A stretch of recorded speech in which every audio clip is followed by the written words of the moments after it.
No capítulo 7 de Daniel, o profeta tem uma visão de 4 grandes animais saindo do mar. Afinal, qual é o significado dessa visão, que é considerada terrível pelo próprio profeta? Fica comigo até o final que você vai entender o significado dessa visão. Daniel começa o capítulo com a seguinte narração. No primeiro ano de Belsazzar, rei de Babilônia, teve Daniel um sonho e visões da sua cabeça quando estava na sua cama. Escreveu logo o sonho e relatou a suma das coisas.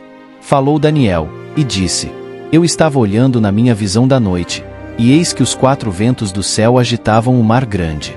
E 4 animais grandes, diferentes uns dos outros, subiam do mar. O primeiro era como leão, e tinha asas de águia. Enquanto eu olhava, foram-lhe arrancadas as asas, e foi levantado da terra, e posto em pé como um homem, e foi-lhe dado um coração de homem. Continuei olhando, e eis aqui o segundo animal, semelhante a um urso, o qual se levantou de um lado, tendo na boca 3 costelas entre os seus dentes, e foi-lhe dito assim: Levanta-te, devora muita carne. Depois disto, eu continuei olhando, e eis aqui outro, semelhante a um leopardo, e tinha 4 asas de ave nas suas costas. Tinha também este animal 4 cabeças, e foi-lhe dado domínio.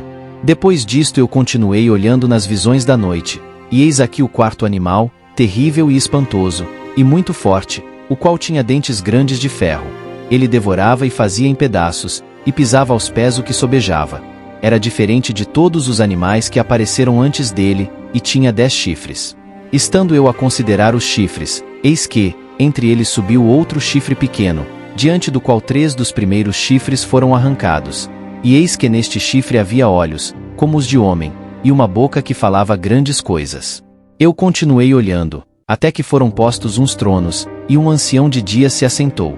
A sua veste era branca como a neve, e o cabelo da sua cabeça como a pura lã, e seu trono era de chamas de fogo, e as suas rodas de fogo ardente.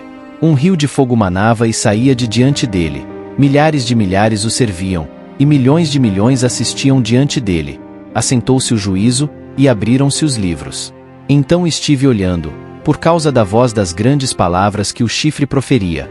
Estive olhando até que o animal foi morto, e o seu corpo desfeito, e entregue para ser queimado pelo fogo. E, quanto aos outros animais, foi-lhes tirado o domínio. Todavia foi-lhes prolongada a vida até certo espaço de tempo. Eu estava olhando nas minhas visões da noite, e eis que vinha nas nuvens do céu um como o filho do homem, e dirigiu-se ao ancião de dias, e o fizeram chegar até ele. E foi-lhe dado o domínio, e a honra, e o reino, para que todos os povos, nações e línguas o servissem. O seu domínio é um domínio eterno, que não passará, e o seu reino tal, que não será destruído. Vamos à interpretação dessa visão. O primeiro animal, que era semelhante a um leão, e tinha as asas de águia, simboliza o Império Babilônico, representando o reinado de Nabucodonosor. O segundo animal, que tinha a aparência de um urso, representa o Império Medo-Persa, um reino poderoso após o declínio da Babilônia. O terceiro animal, que se parecia com um leopardo, e nas costas tinha 4 asas, como asas de uma ave, e 4 cabeças, refere-se ao Império Grego de Alexandre, o Grande, que se dividiu em 4 reinos após a sua morte. O 4º animal, aterrorizante, assustador e muito poderoso, que tinha grandes dentes de ferro, com as quais despedaçava e devorava suas vítimas, e pisoteava tudo o que sobrava, que era diferente de todos os animais anteriores, e tinha 10 chifres, representa o Império Romano, que eventualmente se fragmentou em 10 reinos. Entre os 10 chifres do 4º animal, surge um pequeno chifre que representa um líder arrogante e blasfemo. Tradicionalmente, esse pequeno chifre tem sido interpretado como uma figura maligna, às vezes identificada com o Anticristo. Depois disso, Daniel vê o julgamento divino onde o ancião de dias, representando Deus, toma assento. O Filho do Homem, uma figura messiânica, é trazido diante do ancião de dias e recebe poder e domínio eterno.